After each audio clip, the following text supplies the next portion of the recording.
नमस्कार साथियों। इजराइल और ईरान के बीच विवाद थमने का नाम नहीं ले रहा है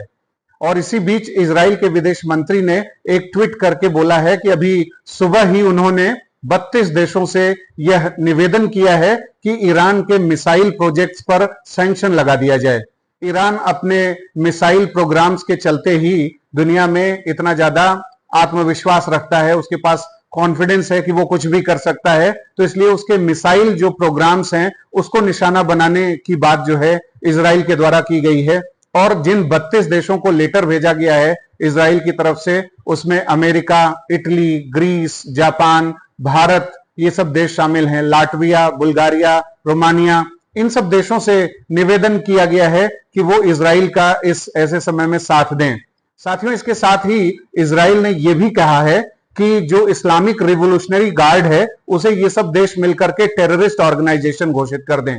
क्योंकि ये आतंकवादी गतिविधि कर रहा है। ईरान के ऊपर वैसे भी तमाम प्रकार के आरोप लगाए जाते हैं इन सब देशों के द्वारा कि ईरान हमास जैसे टेररिस्ट ऑर्गेनाइजेशन को सपोर्ट करता है, हिजबुल्लाह को सपोर्ट करता है, जो हुती रेबल्स हैं यमन के उनको भी सपोर्ट करता है, और भी ऐसे कतर के साथ नेक्सस करके पूरा जो खाड़ी क्षेत्र है उसमें भी टेररिज्म को प्रमोट करने की कोशिश करता है। तो जिस तरीके से अब एक इनएविटेबल रिवेंज वाली बात दिख रही है कि इजराइल कह रहा है कि हम बदला तो जरूर लेकर के रहेंगे, क्योंकि जिस तरीके से 300 ऐसे ड्रोन्स अटैक किए गए, सेल्वो ड्रोन का अटैक जो है उसने किया ईरान ने, उसे अपने प्रतिष्ठा पर ले लिया है इजराइल ने, क्योंकि जिस तरीके से इजराइल की कैपेबिलिटी है इन सब क्षेत्र में, डिफेंस सेक्टर में, उसका प्रतिकार वो इसलिए करना आवश्यक समझता है। वहीं दूसरी तरफ अगर देखें तो रीजनल पीस भी जरूरी है, रीजनल सिक्योरिटी, क्षेत्रीय शांति और स्थिरता बहुत जरूरी, क्योंकि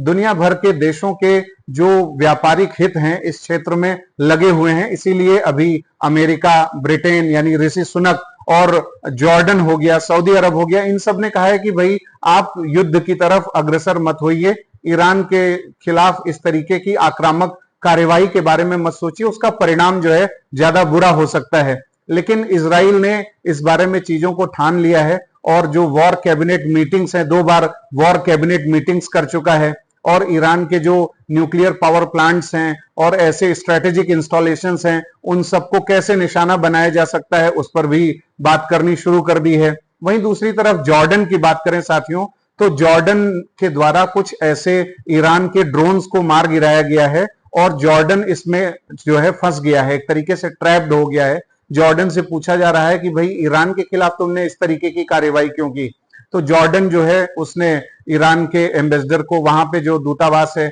उसको समन किया, बुलाया कि भाई इस तरीके से नहीं कहा जा सकता, हमने जो कार्रवाई की है जो है वो क्षेत्रीय शांति और सुरक्षा के संदर्भ में की है। तो बहुत से ऐसे ताकतें हैं जो क्षेत्रीय शांति चाहती हैं और कुछ ऐसे वेस्टेड इंटरेस्ट वाले भी एलिमेंट्स हैं जो ये चाहते हैं कि युद्ध और बढ़े। साथियों, कहते हैं कि जब बदला लेने के रास्ते पर कोई बढ़ता है तो उसे 2 कब्र खोदनी होती है, एक अपने दुश्मन के लिए, एक खुद के लिए भी, क्योंकि असर तो पड़ता ही है। जब आप किसी से दुश्मनी करेंगे, उसको जो है टारगेट करेंगे, तो उसका दुष्प्रभाव आपके ऊपर भी पड़ता है। तो इसलिए अभी जो पूरे वेस्ट एशिया और जो मिडिल ईस्ट का जो पावर इक्वेशन है, जिस तरीके से आज 3rd वर्ल्ड वॉर या न्यूक्लियर वॉर का कयास लगाया जा रहा है, एंटीसिपेट किया जा रहा है, ऐसी स्थिति में यह जरूरी हो जाता है कि जो अलग अलग जिम्मेदार संगठन हैं, जितने ग्लोबल और रीजनल ऑर्गेनाइजेशंस हैं जो आर्बिट्रेशन कर सकते हैं, जो मध्यस्थता कर सकते हैं,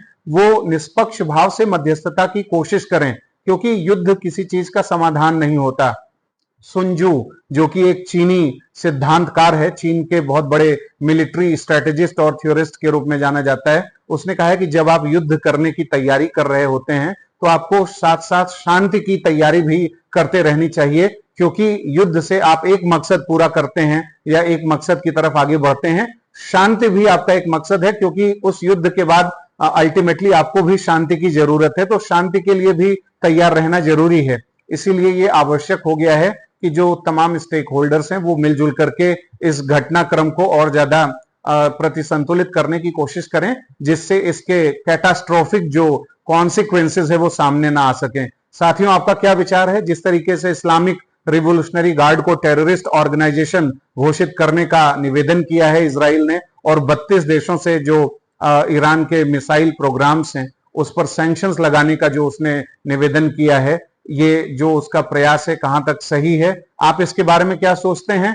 हमें कमेंट बॉक्स में जरूर बताएं। अगर कार्यक्रम अच्छा लगा हो तो इस प्रोग्राम को आगे बढ़ाएं, इस चैनल को सब्सक्राइब करें और अपने साथियों के साथ साझा करें। अगले कार्यक्रम के साथ जल्दी हाजिर होंगे। इजाजत दीजिए, नमस्कार।